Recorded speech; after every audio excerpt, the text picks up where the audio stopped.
ആദ്യം ഫ്രണ്ടാണ്, പിന്നെ ഫ്രണ്ട്ഷിപ്പിൽ ഉപരിയാണ്, പിന്നെ ലവറാണ്, പിന്നെ പ്രണയമാണ്, പിന്നെ ഞങ്ങൾക്ക് കല്യാണം കഴിക്കാൻ താല്പര്യമില്ലേ, പിന്നീട് ഞങ്ങളുടെ ഇടയിൽ ഒന്നുമില്ലേ.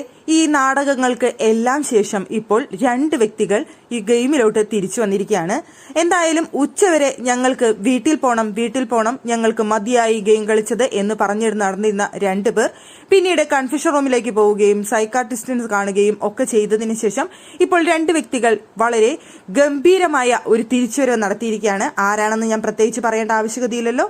നമ്മുടെ ഗബ്രിയും ജാസ്മിനും ഗംഭീര തിരിച്ചുവരവ് തന്നെയാണ് ബിഗ് ബോസിലേക്ക് നടത്തിയിരിക്കുന്നത് എന്ന് പറയാം. ഒരു എത്രാമത്തെ തിരിച്ചുവരവ് എന്ന് പറയണമെന്നുള്ളത് എനിക്കൊരു കൺഫ്യൂഷനാണ്. എന്നിരുന്നാലും പോട്ടെ, 2ാമത്തെ തിരിച്ചുവരവ് എന്ന് തന്നെ നമുക്ക് പറയാം.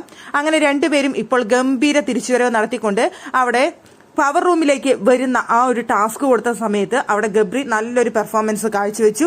മറ്റൊരാൾക്കും സ്പേസ് കൊടുക്കാതെ കിട്ടിയ സമയം മുഴുവൻ ഗബ്രി നിന്ന് പ്രസംഗിച്ചു. പക്ഷെ കാര്യമൊന്നുമില്ല, അവിടെ പറയേണ്ട പോയിന്റുകൾ ഒന്നും തന്നെ പറഞ്ഞില്ല. നിങ്ങൾക്ക് എന്ത് യോഗ്യതയുണ്ട് പവർ റൂമിലേക്ക് വരാൻ എന്ന് പറയാനാണ് അവിടെ ബിഗ് ബോസ് പറഞ്ഞത്. പക്ഷെ അങ്ങനെ ഒരു യോഗ്യതയും അവിടെ ഗബ്രി പറഞ്ഞില്ല. ജാസ്മിൻ അവിടെ പറഞ്ഞു, ഞാനിപ്പോ ഭയങ്കര ഡൗൺ ആണ്, അതുകൊണ്ട് തന്നെ പവർ റൂമിലോട്ട് വന്ന് എനിക്ക് അത് തെളിയിക്കണം, നല്ല രീതിയിൽ മുന്നേറാൻ എനിക്ക് കഴിയണം എന്ന് താല്പര്യമുണ്ട്, അതുകൊണ്ട് നിങ്ങൾക്ക് താല്പര്യമുണ്ടെങ്കിൽ എടുക്കുക എന്നൊരു കാര്യം മാത്രമാണ് അവിടെ ജാസ്മിൻ പറഞ്ഞത്. എന്നിരുന്നാൽ പോലും 2 പേരും ഇപ്പോൾ വളരെയധികം ഹാപ്പിയാണ്, കളിക്കുന്നു, ചിരിക്കുന്നു. ഇനി രാത്രിയാവുമ്പോൾ നമുക്ക് കാണാം ഇവരുടെ നാടകങ്ങൾ എന്താണ് എന്നുള്ളത്. എന്തായാലും ഇപ്പോഴത്തെ നിലയിൽ 2 പേരും ഗെയിമിലേക്ക് വളരെ പവർഫുള്ളോടുകൂടി എല്ലാ അവിഷമതകളും വീട്ടിലേക്ക് പോകണം എന്ന് പറഞ്ഞതെല്ലാം മറന്നുകൊണ്ട് ഇപ്പോൾ തിരിച്ചെത്തിയിരിക്കുന്നു.